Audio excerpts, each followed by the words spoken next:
Hey yappers, welcome back to Binge Yap Repeat. Today we discuss The Hunting Wives on Netflix. We yap all about some confusing plot holes from the night of Abby's murder. We educate each other on some of the gun laws in Texas, and we dissect the parts of the show that were straight up unnecessary, like the entire abortion plotline. Did we love to hate the show or hate to love it? Find out right now. Hello, fellow yappers. I'm Ruchi. And I'm Shalini, and we're your hosts of Binge Yap Repeat. We're two best friends who spend an embarrassing amount of time binge watching TV, and honestly, we just need to talk about it. If you're here, we're guessing you do too. Fair warning, this is a spoiler-friendly zone. We will be discussing lots of spoilers. So, if you haven't watched the show yet, hit pause, go binge, and come back when you're ready to yap with us. And now, it's yap time.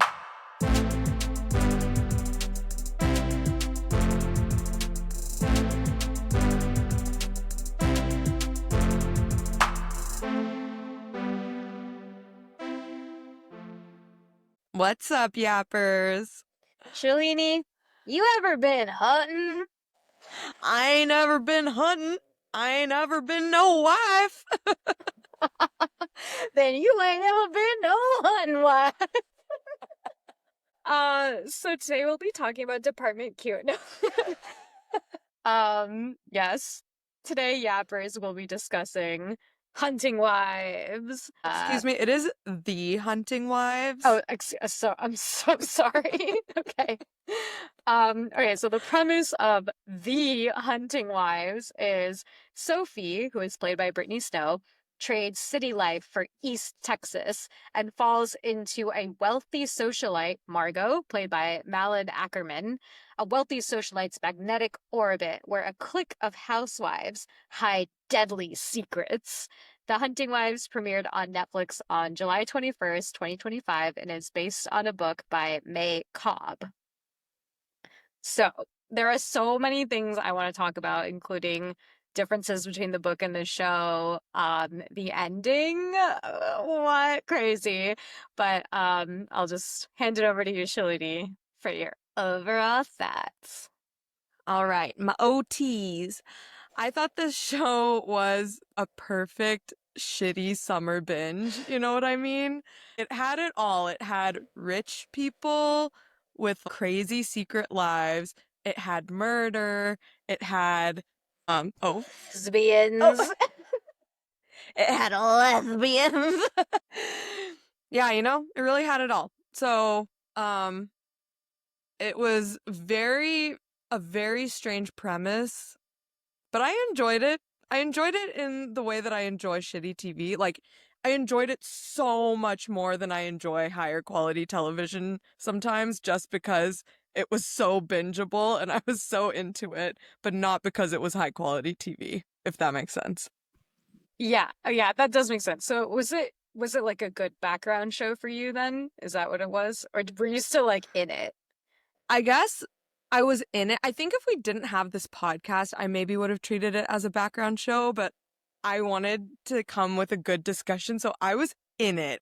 Okay. And I really took my time because usually I feel like the shows we cover, they come out on a Thursday or Friday, and then we have the weekend to watch it. But this show came out last Monday, and so we had a whole week to watch it. And so I think the relaxed cadence of watching also helped me like really absorb the show. I think for me, it took me a little bit to get into it. So I think while I was watching the show, I was messaging Shalini and I was like, this feels like Lesbians for the male gaze. And then I was like, actually, it feels like Republicans for the Democrat gaze. So weird. It's like a combination of those two. And I was like, why is it like so stereotypical right now? And so I kind of like wasn't really into it, but then I think when all of like the murder stuff started happening and then it was like a who done it, then I was locked in. I was like, "Oh, okay. Now it's getting interesting. Can't wait to see how this plays out." Nice. Okay, speaking of the murder, when did you start to think that the murdered person was not Sophie? Oh, actually, I wrote this down. I think it was something like episode 2 or something when Abby started talking to Jill, or like maybe when she Hmm. started talking to Pastor P about things. I was like, oh, okay. So Abby's gonna get got. Mm. Yeah, it was also pretty early on for me.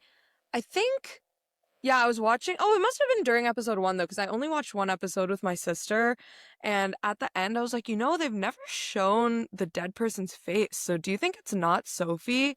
And then my sister was like, "Oh, maybe it's Abby." And I was like, "Oh." Yeah. Yeah, I think like while watching the show, I was like, I feel like it's not Sophie, but also I don't know who else is blonde in this show.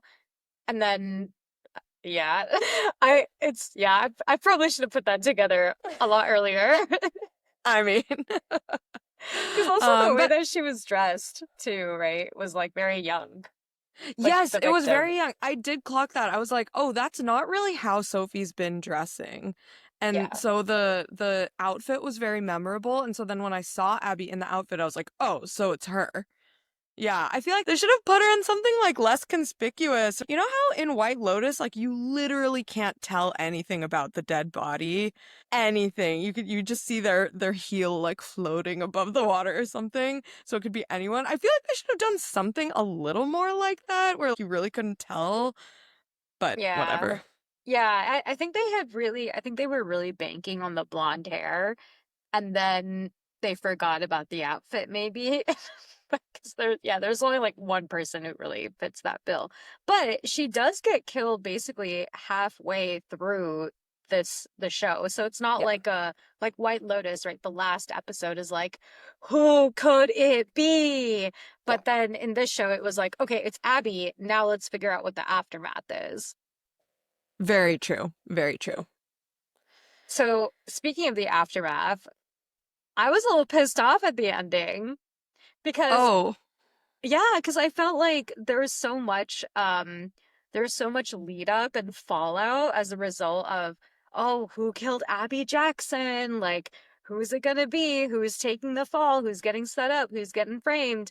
And then when she just dumps the guy, Kyle, over a cliff, I was like, what? I was like, there better be a season 2. I know. It was so confusing. Yeah, as the show was finishing, I was like, "Wait, that's it? They're not going to go back to the Abby Jackson murder? Like she's not going to turn her in to the police? What's going to happen?" I wonder if what we were supposed to get from that was that, oh, now Sophie's hiding from the police, so she's never going to turn Margot in or something. Sophie is hiding from the police. Oh, yes. Okay, yes. I So think now like so. they're both just going to get away with it or something. Yeah, like they both have skeletons in the closet now, and they both have a reason to cover for each other-ish. Mhm. I don't know. Do you think Margot could tell that was Sophie breathing on the phone? I don't know. I thought that she was going to say her name, but then she Me too. didn't, and I was like, what? Yeah. The way you pant over this phone is the same way you pant in the bedroom, Sophie. During our lesbian sex. Oh my God. Ah. Okay, so this is a good segue to, oh, actually, so I did confirm there will be a second season. Oh, okay. Yes. But, question mark, who knows what the economic climate will be. So, Fair. anyway, so the differences between the book and the series. So, The Hunting Wives is based on a book by May Cobb. There are some minor differences and there are also some major differences. So, minor difference, she's from Cambridge in the series, but in the book, she's from Chicago. I don't know why they made that change. So arbitrary. So arbitrary. I want to say that they probably did that to like put some kind of like political spin on it. I But don't know. Chicago's so liberal. Maybe they did that so that they could paint Graham as this like perfect Harvard boy. Because it doesn't hit the same if he's a perfect U Chicago boy, you know? That's fair. Like maybe highlighting the differences between like Democrat elitism versus like Republican elitism, I guess. Yeah, maybe. Could be. Um, okay, and then here are some of the major changes. Okay. Um, in the novel, it is Jill who kills Abby because she thought Abby was holding her son Brad back. And it's revealed in the book that Abby was actually pregnant with Brad's son. So that's why Jill kills Abby. She's That's like, crazy. yeah, because she's like, oh, Brad has to get into Baylor. How does she have access to Sophie's gun? I don't know if she killed Abby with Sophie's gun. Let me Interesting. see. Okay, in the same vein, Jill also this is all from collider.com. Some like random article that talks about the differences between the show and the book. Nice. Um, so the other difference is that um Jill also kills Margot in the book What? because she finds out about her and Brad having an affair. So the whole story of the book is like this is the mother's protective instinct gone wrong. What? Yeah. Interesting. Okay, so Margot dies after Jill finds out that Margot and Brad were sleeping together. Yes. Yeah, okay. Yeah. Whoa. So, yeah, by the end of the novel, Margot is dead, Jill is in jail, Callie and Star are still alive, and there is a 2-month flash forward where uh Sophie is divorced and like out of Texas. Whoa. That is very different. Very different. Why did they kill Star In the in show, the show? I have no idea. I was like, poor Star. She's gone through so much, and she really got the short end of the stick in this show. Yeah, L's on L's, man. Yeah. And like financially, emotionally, physically.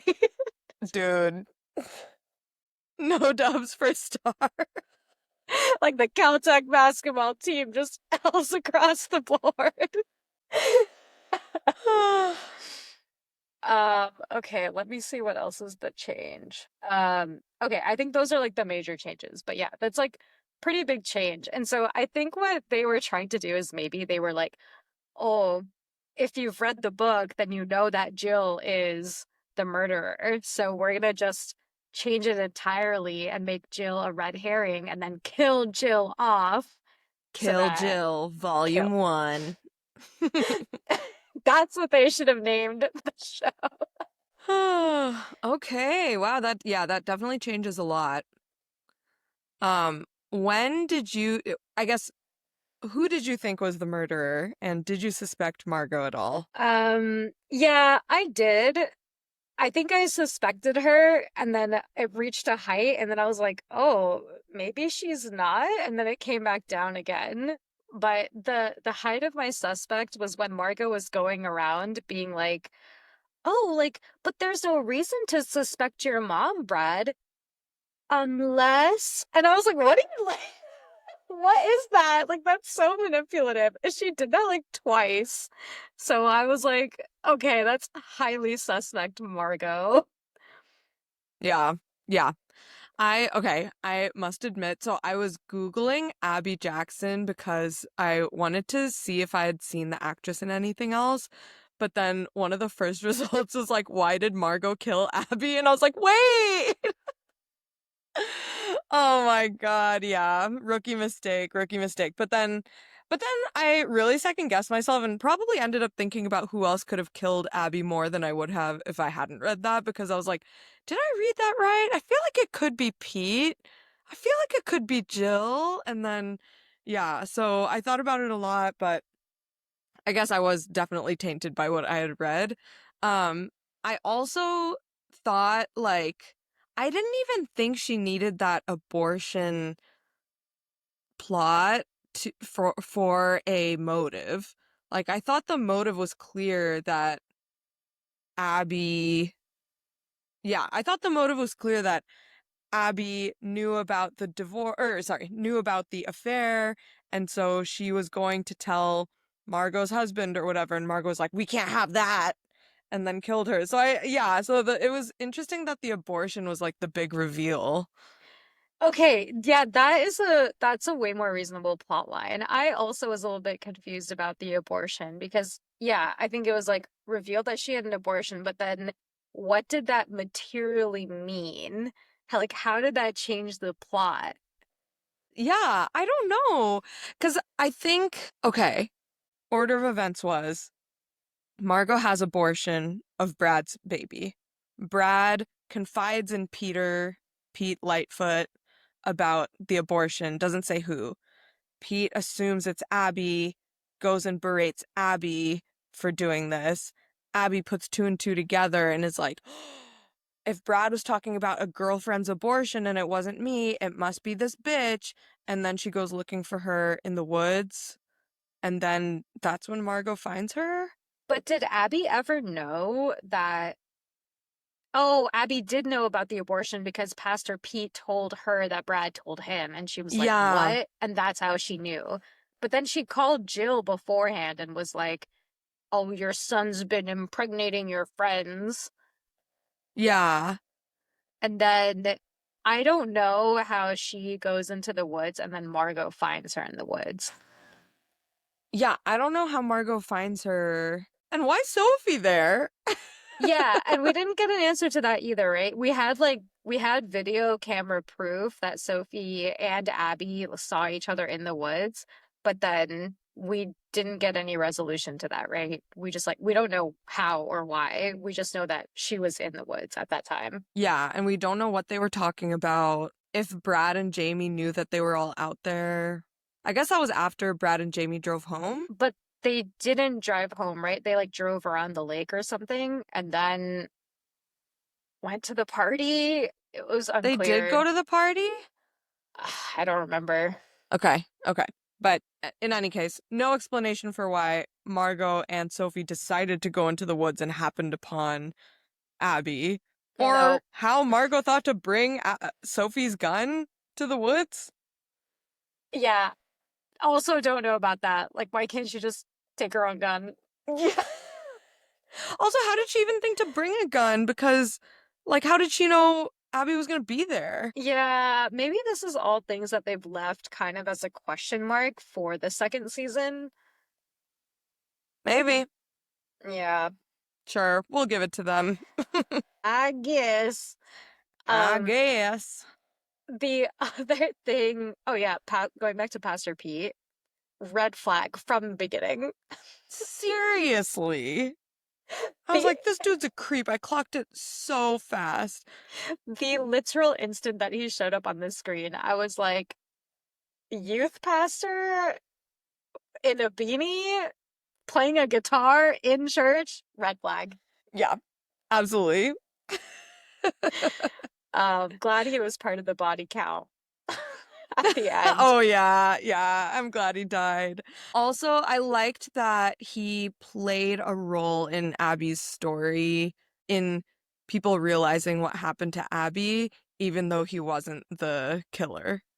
I Yeah, liked that he was still integral to the plot.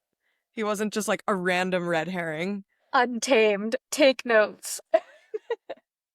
Seriously. Yeah, I agree with that. And I also agree that, or I also like that it came back to Casey Crummell in the end, being like, oh shit, like it's Casey Crummell. Now she's fine. And we found her and everything's good. I was like, oh, great. Yeah. Yeah. I also forgot about Casey Crummell at first. I was Oh, like, yeah, same. yeah. Because I was like, wait, Salazar? How? And like, how do I know this person? And then they showed her, and I was like, oh, wow, that must have been like episode one, like a random one-off scene came out of Yep. nowhere. Yep. But I kept forgetting about Casey Crummell. Okay, also speaking of Salazar and Casey Crummell, this was one thing I took issue with. Well, I took issue with a lot of things in this show on like gender roles and stuff, but one thing that particularly bugged me was how after she found Casey Crummell in that trailer thing, she like hugged her to her chest and burst into tears. I was like, they would never show a man bursting into tears after solving the case.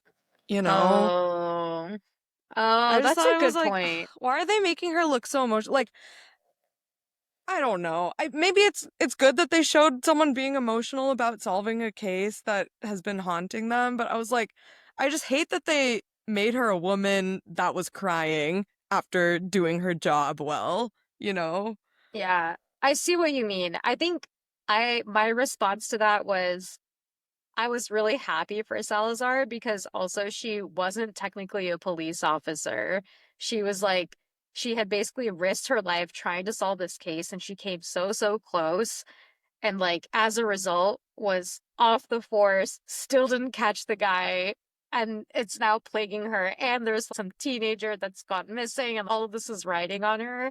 And she finds Casey Crumble, and she knows that it's Pastor Pete. And so I feel like it's such a big burden that's relieved from her brain that she can finally get on the force again, and she can finally live her life again because she doesn't have this dark cloud um like going after her, I guess. But yeah, Yeah. I understand that. I think like there's been so many procedurals that we've seen that are just like, yeah, after they crack this like 15-year-old case, no man is like, oh my God, finally. They're just like, on to the next one, yeah. Carol. Cattle. That was a Department Key reference for those of you who haven't seen it. Yeah, exactly. Yeah. Well, so okay, question for you. Did you believe Margot? Like, did you like Margot as a character? Because I felt like there are times where I felt like as the audience I should really like Margot, but I just didn't feel that attachment towards her. Yeah. I don't think I felt attachment towards her at all. It might be just because of what I've seen Malin Ackerman in previously, What have you aka seen her in? 27 Dresses and Billions. Exactly. Yes, where in 27 Dresses, she's like the least sympathetic character ever and just bulldozes through her sister's life and takes everything without giving it a second thought. So that might have been a reason why. I also like something, I think her Texas accent, I don't know. Well, Texan yappers, tell me what you think. But I thought her Texan accent was by far the worst one out of everyone. So it just like kept taking me out. And she's supposed to be like the most deep Texan out of all of them. So that also kept taking me out. And so it just like gave this air of like she's posing, which she was, but just like not in the way that I kept thinking about. Um, so yeah, I do think we were supposed to feel something for her, having a harrowing childhood and stuff. But I was just like, I don't know. Yeah, I did not feel sympathetic for her. Yeah, I felt like a lot of her lines were just very inauthentic to me. I just couldn't believe it. Speaking of Texas accents, why didn't Kyle have one? The brother? Yeah, Did he not? not really. It I was like thought. it was like definitely I don't think he really had one, and if he did have one, it was very different from Malin Ackerman's Texan accent. Oh, interesting. Okay. I don't think I even clocked that. I wonder, yeah, I feel like he just had a normal accent because I remember being like a very normal irritated. American accent. I think so. Or like maybe barely. Maybe it was Floridian. Maybe that's why I was blind to it. It's like, yeah, I don't know. It just like wasn't Oh. Texan to me. Interesting. Interesting. I thought Margot's husband Jed had a very convincing accent and I was like, "Oh, is this guy actually Southern?" Actually, I'm gonna look it up. Um he always plays Zaddy. He's just a silver fox. Yeah. Okay, Dermot Mulroney. His name is what? You heard me. Dermot Mulroney. Dang, that ain't Dermot Mulroney. Okay, he's from Alexandria, Virginia. So technically the South. Not very deep, but Yeah, Virginia is the South.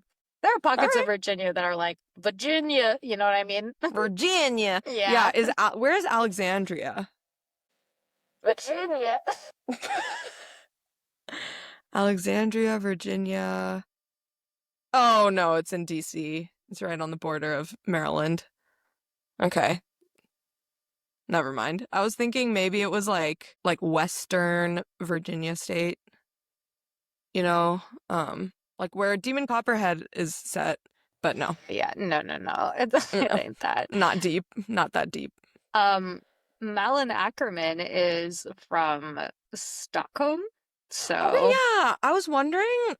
Okay, well that explains the lack of Texan accent, but I was wondering why above her the A in her name there was like that circle thing in the credits. That explains it. She does look very Scandinavian. yeah, I also felt like she looked very brown or dark. I don't know. I felt like the tanning was not right, or like her hair color was not right. I don't know. Something about the tone was not toning. Yeah, her hair color looked really weird. I also think that was a wig. Yeah, I think it was too. I'm trying to look up the actor who plays Kyle, Margot's brother, Yeah, I don't remember what their last name was. Michael Aaron Milligan. And he is from Texas. Wow. You know what, Ruchi? It was such a natural accent you didn't even notice it because it was so normal. Honestly, that is probably what happened. It's probably all the people not from Texas like overdid this southern accent. And then Kyle or Michael Aaron Milligan is like, I'm from Texas. My accent is a Texas accent, and just did his plain old normal accent. And that's why I was like, what? Yes. Okay. Anyway, okay, question for you. Who do you think is the true victim out of everything that happened You mean besides Abby? besides Abby? Like, who do you think else across the board? Besides Star? You can say Star.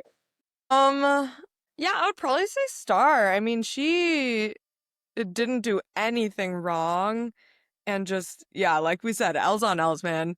She lost her daughter, lost her life, lost money. Like yeah, just very sad story. Yeah. I think Sophie's son, Jack? Jack. Yeah. L's across the board for Jack. Oh my God, for sure. Yeah. That poor kid. I was thinking about this. I was like, I wonder if when he grows up, he'll look back on this period of his life and be like, what the fuck was going on? Like, first, mom was out of the house, then dad was out of the house. And like, yeah, what? Yeah. And then who knows how this is all going to end. I don't know if it's going to end in the book, but in the book they get divorced. So Mm. like how is Honestly, this makes gonna sense. end? I think they probably will get divorced in a very public divorce. Oh my gosh, it's gonna be crazy. Poor Jack. He's like, all I want to do is have pizza for dinner, you guys. You guys.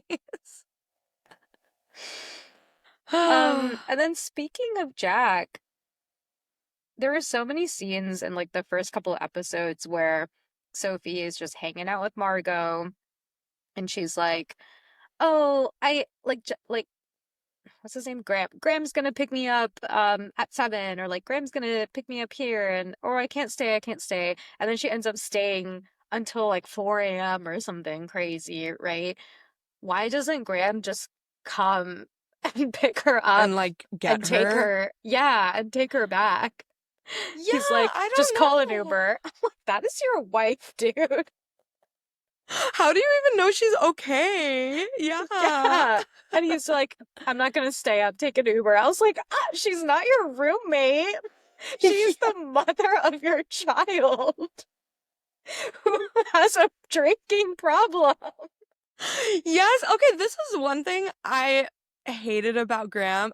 There were several things I didn't like. I also sympathized with him when Sophie started being terrible, but One thing I didn't like was that he encouraged her to be friends with all of these women that clearly drink all the time and expected her to maintain her sobriety. That's so unfair. So So unfair. toxic. Yeah. So toxic. At least, like, be there with her and pack a fun drink for her. Here's the Trader Joe's pink lemonade juice that you can bring to your outings, and it'll be so fun for you to share what a good juice it is. Like, Yes, do like, that. here's some canned mocktails. Yeah. Do that also, like, obviously, it's not fair for him to be 100% sober just because she is going to be 100% sober. But, like, he also didn't have to be drinking every time they go out, like, to someone's house and stuff. Yeah. Well, yeah, she was drinking too, so. Oh, yep. Oh yeah, there were so many times where people would grab Sophie's thigh, and I'm like, stop grabbing her thigh. It's like, it was Margot, then it was Graham, then it was Jen. I was like, leave this poor woman's thighs alone. Grippable thighs. What can I say? Oh man. Okay. I had a couple different questions as well. Don't you still need a license to buy a gun in Texas, or can you literally just like go to Walmart and buy a gun if you're above the age of 2018? I don't know. I think you need a license. Does she not have a license? I didn't think so because she was like, "Oh, I never had a gun before," and then they just like bought a gun, and then she had a gun, and it was registered in her name, so there had to have been some checks and balances. Yeah. Oh, you mean a gun Oh, license? I meant a gun license, yeah.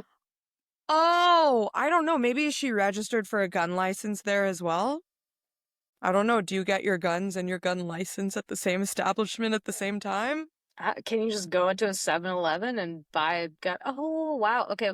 So in Texas, a license to carry is no longer required for most people to carry a handgun openly or concealed in public places. However, there are still restrictions on where handguns can be carried, and even with an LTC, and some individuals may not be eligible for an LTC. So, to be eligible, you must be at least 21 years old, meet specific federal and state requirements for firearm purchase, and not have certain criminal convictions or restrictions. But if Sophie had like a A felony. background, yeah, Yeah. felony, then all I'm saying is I just went to the DMV today to legally register myself, and it was difficult. I'm not even trying to do anything. I'm just trying to vote, maybe. Vote and drive. Okay. I wonder if, like, obviously that is the law, but I feel like there's a chance there are a lot of just stores that don't follow the law and just will sell you a gun if you want a gun. But then the gun was registered, so there's some sort of regulation. Yeah, there's some regulation. Also, that gun place was not someone like opening their coat and giving you a gun, right? It was a nice place with That's glass true. cases and everything. So I would expect that of all places, that place would be like, hey, we're gonna run a background check before we give you this gun and register it in your name. That is true. That is true. Okay, also, maybe we can look this up too. I thought there was some sort of rule that's like you can't get the gun you buy for at least 2 or 3 days or something. Something about waiting and calming down so Yeah. that people don't buy guns and go Yeah. on a shooting frenzy. I think that is true, yeah. I don't know if Texas has that, but I have Oh, heard okay. that. Oh, yeah, there's no state mandated period when purchasing a handgun or law gun in Texas. I see. Wow. Yeah, this is definitely Republicans through the Democrat gaze. They're like, let's hit on all of these things. Yeah, it was like the immigration, the racism, the guns, just the hunting. Oh my God, it was too much. Yeah. Yeah. It was like so much that I was like, heckin' Democrats over there. I started talking like that. Those personas malas. Down across the border. That was pretty good. Oh, thank you. Yeah. Did you catch that in the beginning? They were talking about Laura Bush, and then they're like, "Oh, actually, did you know that Laura Bush killed someone?" Yeah, is that true? Yeah. What? It was What actually happened? kind of a tragic accident. So she Oh, apparently ran a stop sign and ended up getting into an accident and killing the driver, and the driver was like a 17-year-old boy. how sad. Yeah, very sad. Oh, I don't when think was that? it was before she became Laura Bush. Wow. It was, yeah, she detailed it in her memoirs, Spoken from the Heart. She was driving in Midland, Texas, where she ran a stop sign and collided with another car. The driver of the other car was Michael Douglas, who was actually her close friend. She happened to run into her own friend. I think so. Oh my gosh, how sad. Yeah. And that was 2 days after her 17th birthday. So that was when she was actually Laura Welch. Mm, Yeah, it was her classmate. damn, how tragic. Well, anyway, Okay, question about the tampon thing. Mhm.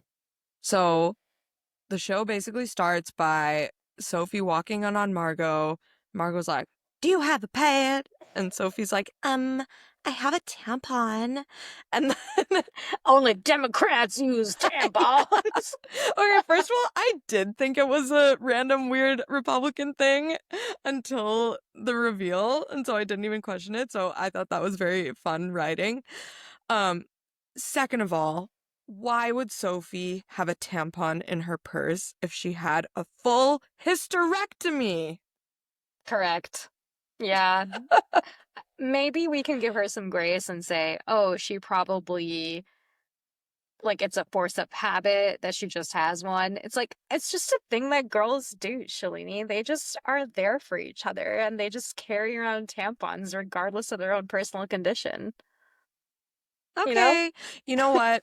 I must say, my mom, who has also had a full hysterectomy, does carry tampons around just in case me or my sister need one. Aw. Maybe Yeah. Sophie's carrying them around just in case Jack needs one. Probably. Yeah. How did Margot know it was Callie that sent those blackmail photos? She like Oh, clocked her saying, "I see you." But I was like, people say that all the time, right? Or did I miss something? I think yes, but I think she was probably thinking there has to be someone who actually knows me well enough to not like immediately take advantage of the information that they have. And so maybe she was kind of just waiting it out, but she didn't know who actually saw her.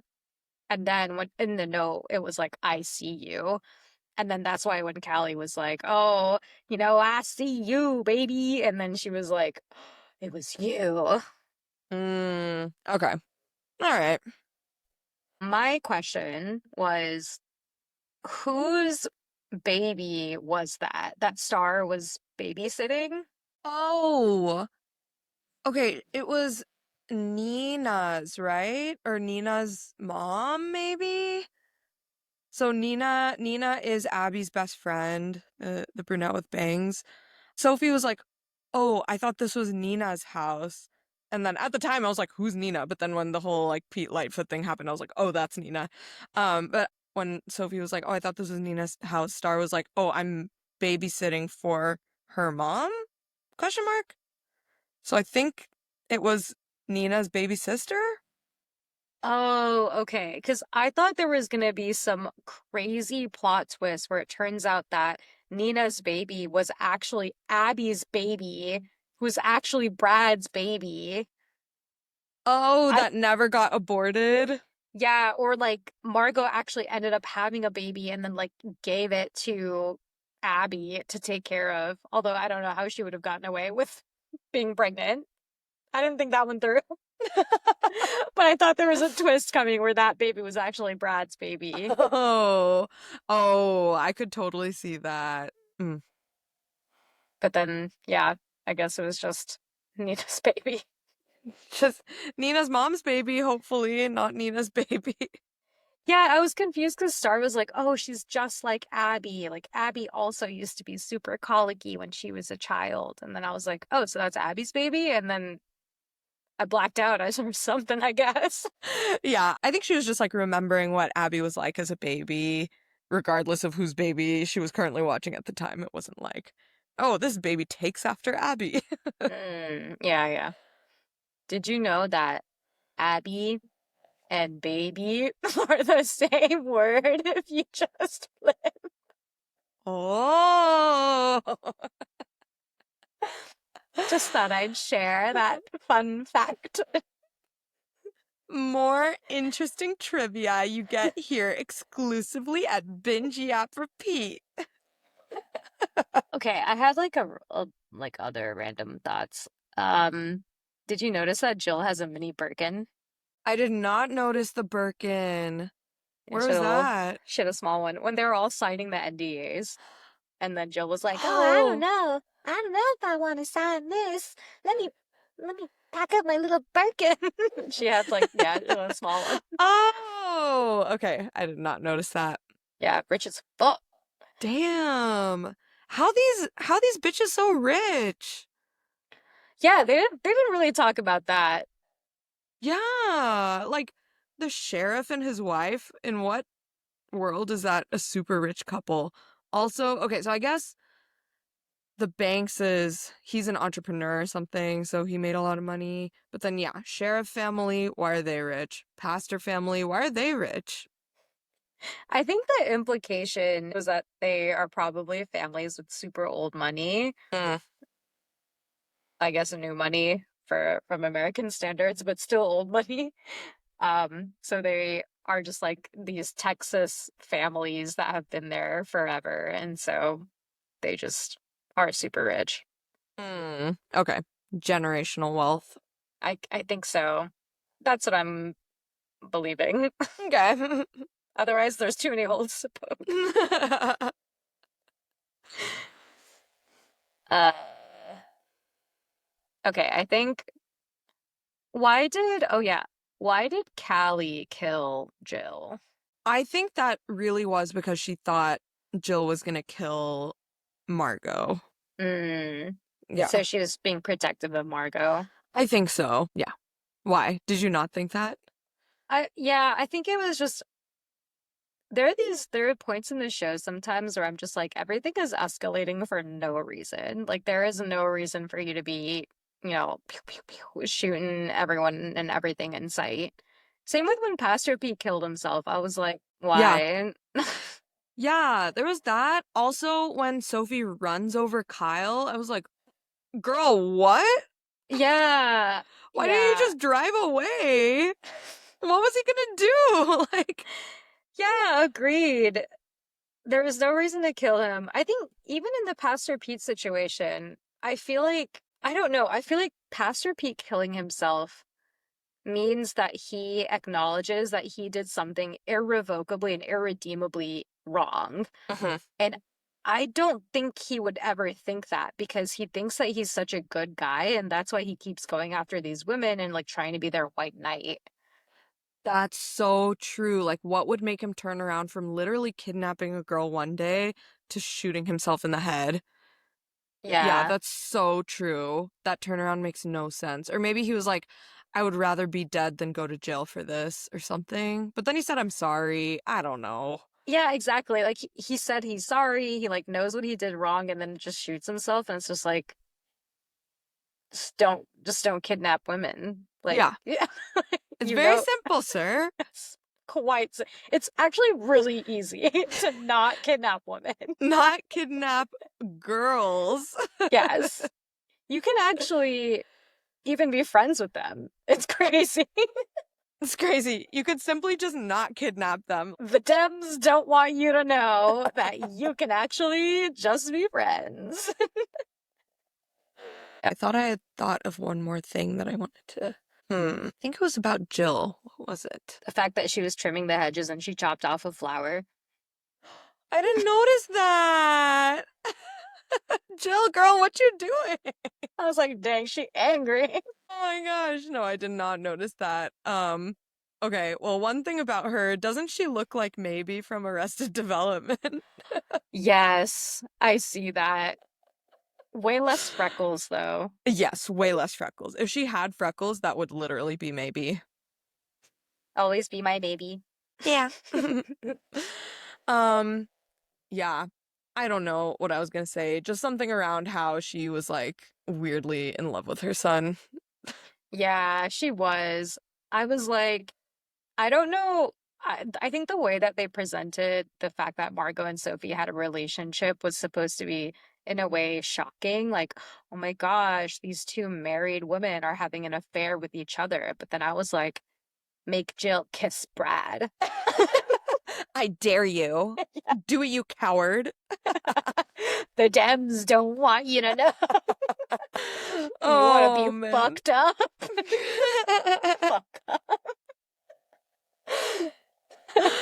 Yeah. Oh my gosh. Also, okay, I thought there was just too much raunchy sex. Like, I don't want to sound like a prude, but so much of it was so unnecessary.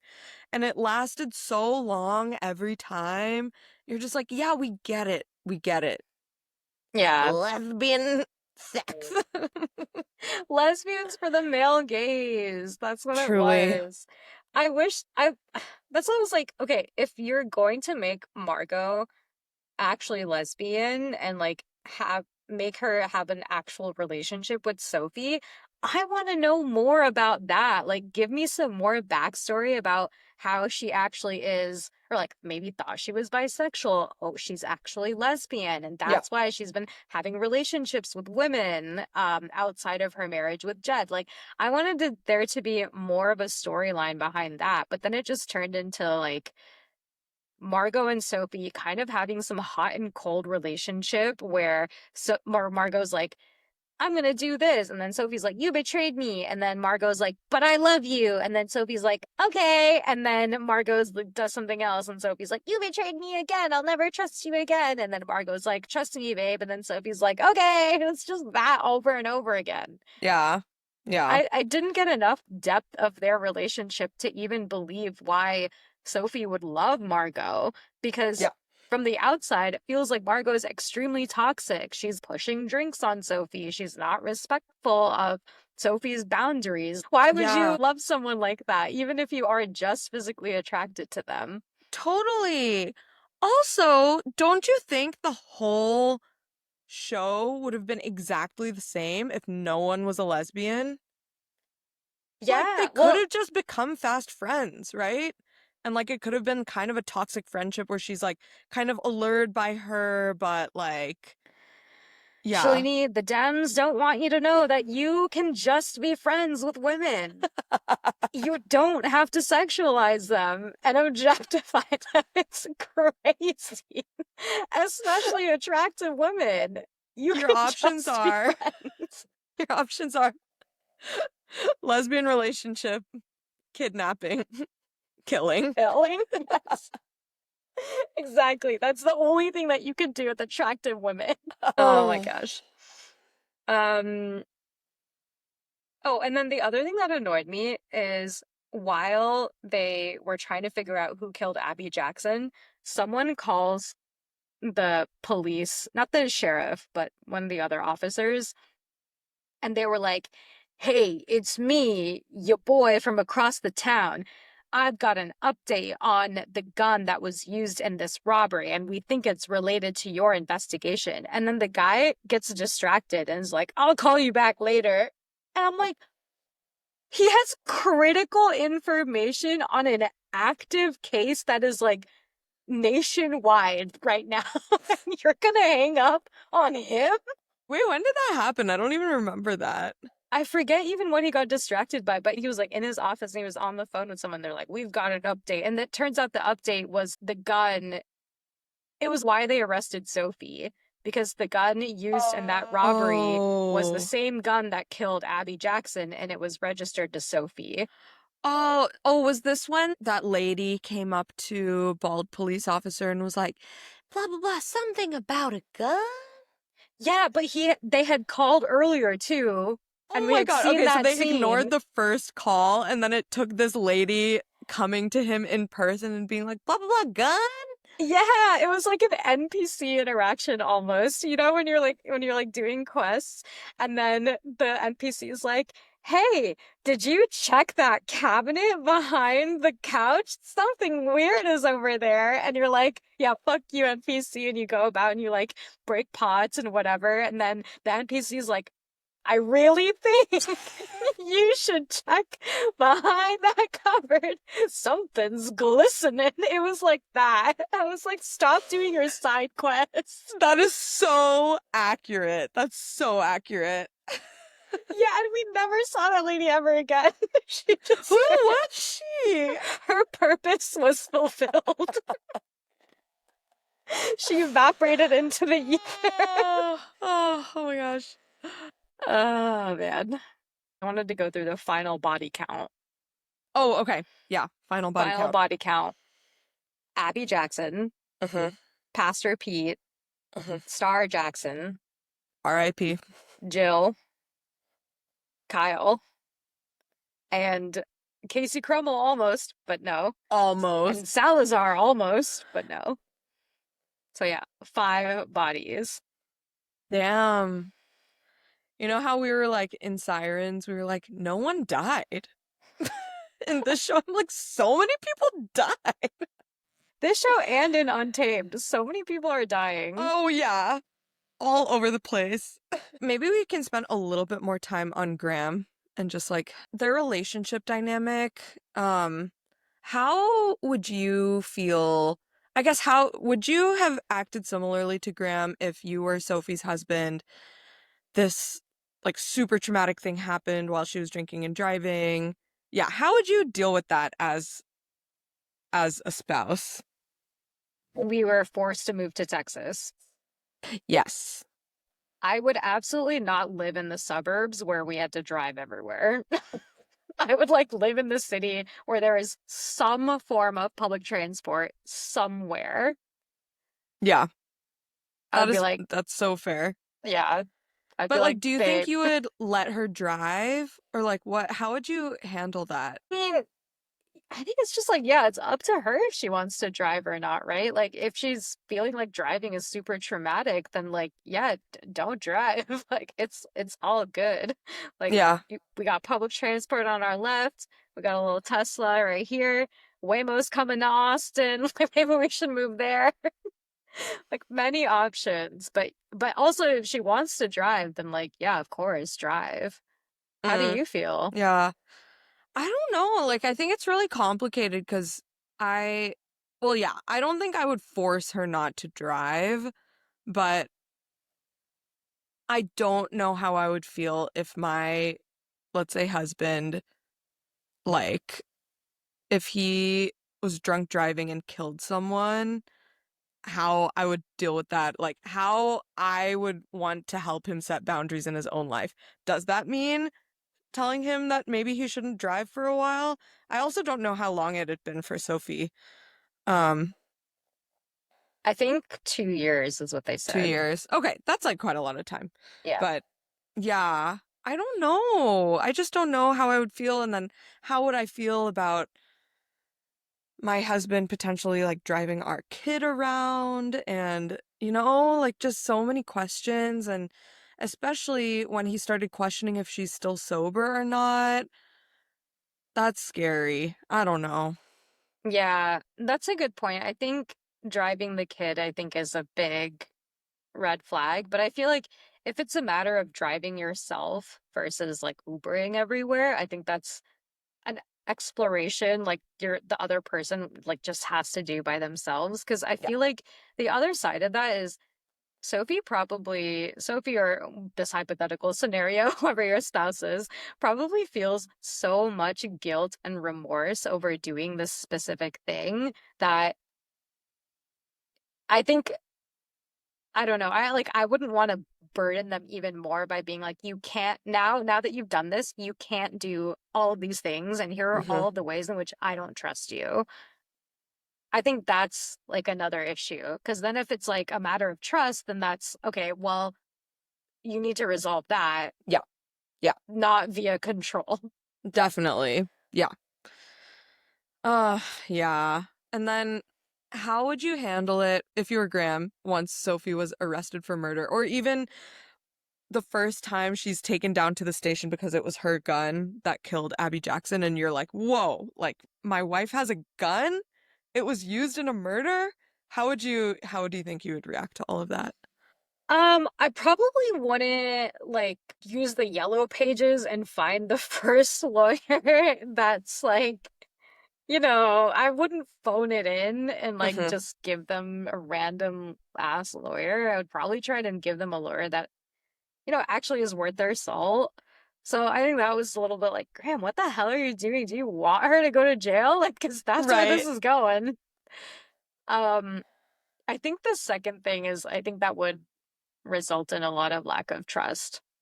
Yeah. And in terms of like, okay, you said you weren't going to drive, you're driving. You said you weren't going to drink, you're drinking. You said you hate guns and you were uncomfortable at an NRA affiliated conference or whatever it was, and now you own a gun and it's registered to you and it was used as a murder weapon. Like there is so much going on here. There's like you are leading a double life right now.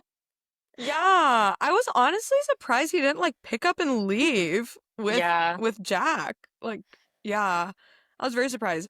Obviously, the first half of the show before the murder happens, I was like, this dude sucks. Like, he's always controlling his wife.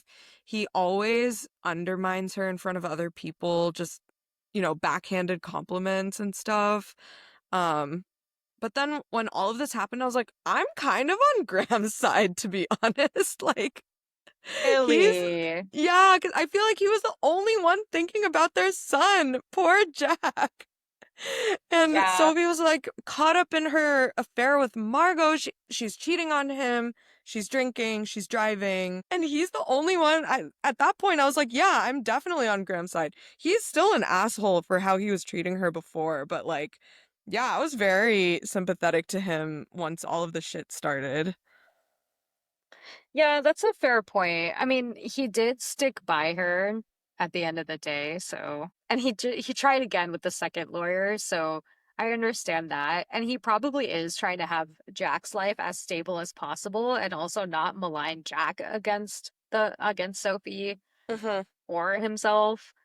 So, yeah, I agree. I think he did show up in ways where we didn't expect him to show up, but I also feel like he prioritized his job over Sophie and Yeah. Jack a lot of the times. Yeah, that's probably true. Just like moving them to that city Yeah, moving them in to the the first city. place. Well, even then, I can kind of see how that would happen because he would be like, Sophie, are you comfortable? Like, it's been 2 years, like, past the accident. How about a fresh start, a new start, ain't a start? What? Have you seen Arrested Development? Oh, yes. What? There's Oh, like a new. there's like a license plate that was like a new start, ANUSTART. Ain't a start. Every time someone said a new start, I was like, ain't a start. Lucille? Oh my God, I made a Lucille joke the other day, but no one around me had watched Arrested Development. That's so rude. I know. What were we talking about? Oh yeah, okay, yeah. So like, I can imagine the conversation with Graham and Sophie going like, "Oh yeah, how about a new start? Um, how about an anus start? And we can go to Texas and put all of this behind us. It's been 2 years. I think we're ready for a change." And then she's like, "Yeah, I think so. I think I'm ready." Mhm. And then they go, and it's just terrible. So. Yeah, wait, sorry. How did this. What was this about? So I feel like in that moment, Graham did prioritize his job, but I can see why he moved the family to Texas. Like, I can see Oh, that got it. conversation Okay. happening from a good place. Got it. Okay. And then what other instances do you think he prioritized his job over Sophie and Jack?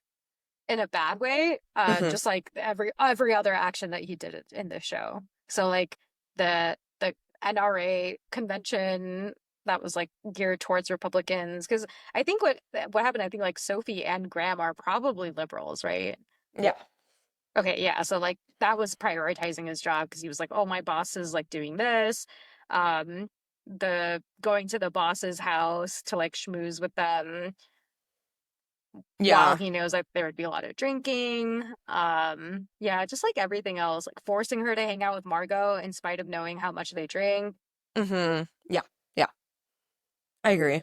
not picking her up from Margot's place. Yeah, the not picking her up is crazy. Like, why would you wait for her if you want her to be home and you have the power to bring her home? Why wouldn't you just bring her home? Just do it, man. Yeah, insane. Ratings? Ratings? Do you want to go first? Sure. I would give this a 7.5 out of 10. So high. What? I guess I do my ratings based on how much I enjoyed the process of watching the show, you know? Okay. And like it was an enjoyable process. Like I was hooked. It was very hooking. Okay, I was gonna give it a 6. It's not that different. It's still, oh, I feel like we're normally within 0.5, but so that's why 1.5 feels large to me. I think I'm being generous with the 6. Wow. Should I go 7? But I think I enjoyed it more than other shows I've rated a 7. Like I think 7 down to 6 turns into shows that I'm like ready to end. But this one I was very hooked the whole time. Yeah.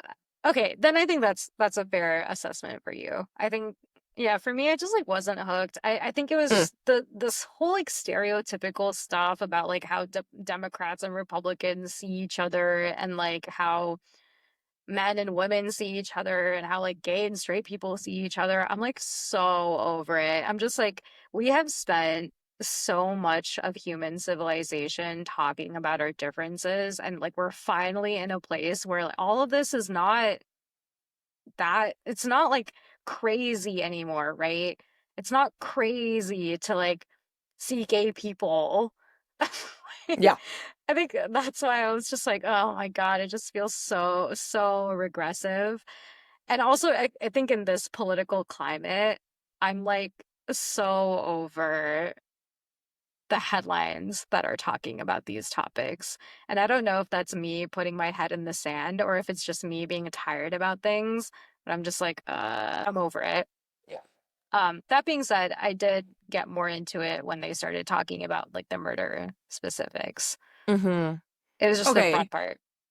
No, yeah, you're so right. There were a lot of like very archetypal, stereotypical things that like don't need to be enforced in this day and age. You're right. Okay, I think I'll lower to a 7 because it was still not lower though. Because yeah, I do think the show should lose points for doing that. And this very performative lesbian stuff I really didn't like.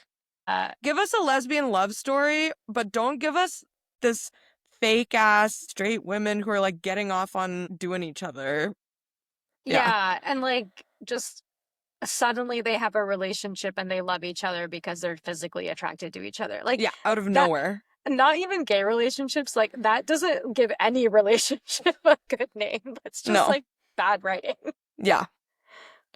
Yeah. Okay. Down to a 7. Nice. Let's talk more. I'll get you down to a 6.5. And here's why I think it should be lower. Oh no. Oh, she's still going. Oh, she's dragging me down. No, that's it. Okay. Great. Wait, a question. Are you gonna watch season 2 when it comes out? Yeah. I'll for sure watch season 2. I'll watch it if you make me. Yappers, if you want Ruchi to watch season 2, let us know. That should be the poll on the Spotify episode. Should Ruchi watch season 2? Yeah. Make me watch season 2. You won't. If this episode gets 50,000 likes. Oh, okay. I will watch Hunting Wives season 2. Yappers, you gotta pull together. You won't. Binge in progress. Okay. Uh, I finished a book, but I forgot the title. Oh. Okay, I have the title. Okay, do you want to say it? Yeah, okay, so for Binge in Progress, I recently finished this book that Izzy, podcast host Izzy, uh, got me for Christmas like 2 or 3 years ago. I finally finished it. So the book is called The Cat Who Saved Books. And it's very cute. It was a very like calming, peaceful read, and I was just reading it before bed and I finished it and it was a really nice book. Oh. I think if there was like a Miyazaki film adaptation of it, it would be a hit. Okay. Cute. Okay, sorry. I'm moving some stuff around because I want to show you my binge in progress. Ooh. Okay. My binge in progress is this book, Great Big Oh. Beautiful Life by Emily Henry. It's her new book. It's in Reese's book club. Wow, look at the yeah. two of us having binge in progress books. I know. This is so unlike us. So unlike us. But yeah, the book's pretty good. I usually like Emily Henry's books, but I'm like a little too jaded for her style of romance books. But this one's really cute and has a interesting like backstory, or it flashes back between different decades, and the previous, like the past, is very interesting. Oh, is it like past lives kind of thing? I would say it's kind of like Evelyn Hugo. The love story is about like the main character and this guy who are competing over the rights to write the biography of this woman, and they're both interviewing the woman about her life, and so her life is very interesting. Is it a gay love story? No, unlike Evelyn Hugo, it is not a gay love story, at least so Damn. far. I'm only this much through it, so It's like halfway. yeah, so Okay. not gay yet. There's still a chance. There's still time. That reminds me, I think there is one book called Red, White, and Blue that is like a red, white, and blue romance. Oh, Red, White, and Royal Blue is an LGBT romance novel by Casey McQuiston. That apparently had really good reviews and was, I think, translated into some TV series or Amazon Prime or something. Anyway, yep. All right, cool. If this post gets 69, if this post gets 2 likes, I'll read Red, White, and Royal Blue. 1, 2, right here. Let us know if you've read Red, White, and Royal Blue. Or Great Big Beautiful Life. Or The Cat Who Saved Books. Oh, yeah. That's so cute. Yeah. Thanks for yapping with us. Okay. All right. Bye. Thanks for yapping with us. If you loved this episode, have some hot takes we missed, or if you've got a show you're dying for us to binge next, follow us on socials. We're at Binge Yap Repeat. Until next time, happy binging!